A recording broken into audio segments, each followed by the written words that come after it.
Selamat bertemu kembali dengan mata pelajaran otomatisasi tata kelola keuangan.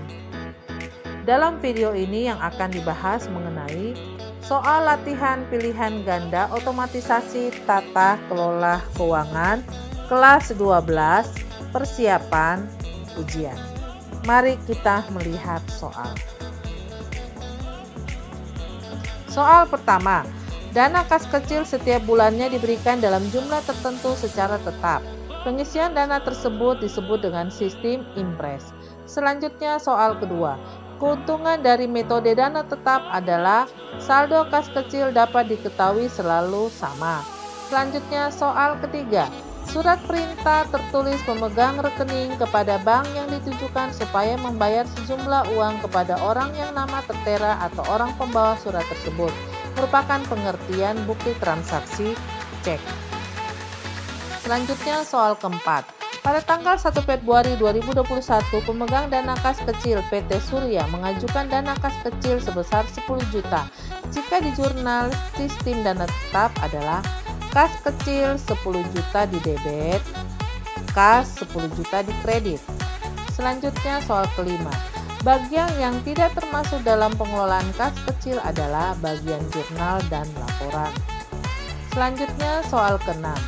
Metode yang digunakan dalam pengelolaan dana kas kecil adalah metode impres dan fluktuasi. Selanjutnya ke-7. Ciri-ciri kas kecil adalah digunakan membiayai dan menangani pengeluaran yang bersifat rutin setiap hari. Soal ke-8. PT Gasendra Group menyelenggarakan kas kecil dengan sistem impres dan dana ditetapkan tiap bulannya 10 juta. Tanggal 31 Januari 2021 sisa sebesar 1.500.000. Berapakah pengisian kembali untuk bulan berikutnya? Jawabannya adalah 8.500.000. Selanjutnya soal ke-9. Membeli cindera mata untuk relasi sebesar 500.000 termasuk dalam nama akun, biaya lain-lain. Selanjutnya soal 10. Petugas pelaksanaan kas kecil memiliki minimal kriteria sebagai berikut, yaitu menguasai dasar-dasar akuntansi.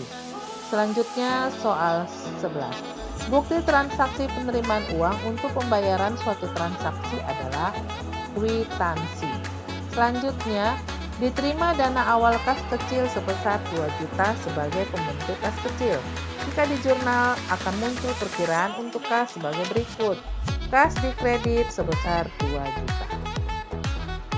Selanjutnya, biaya listrik 500.000, biaya konsumsi 75.000, biaya pantry 100.000.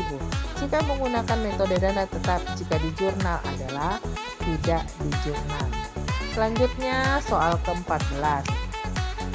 Bukti transaksi yang digunakan untuk mencatat transaksi pembelian atau penjualan secara kredit dinamakan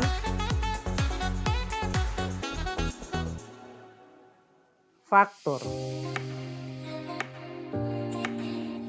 Selanjutnya soal ke-15.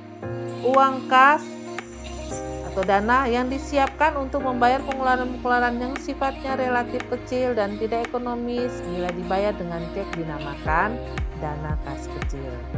Selanjutnya soal ke-16.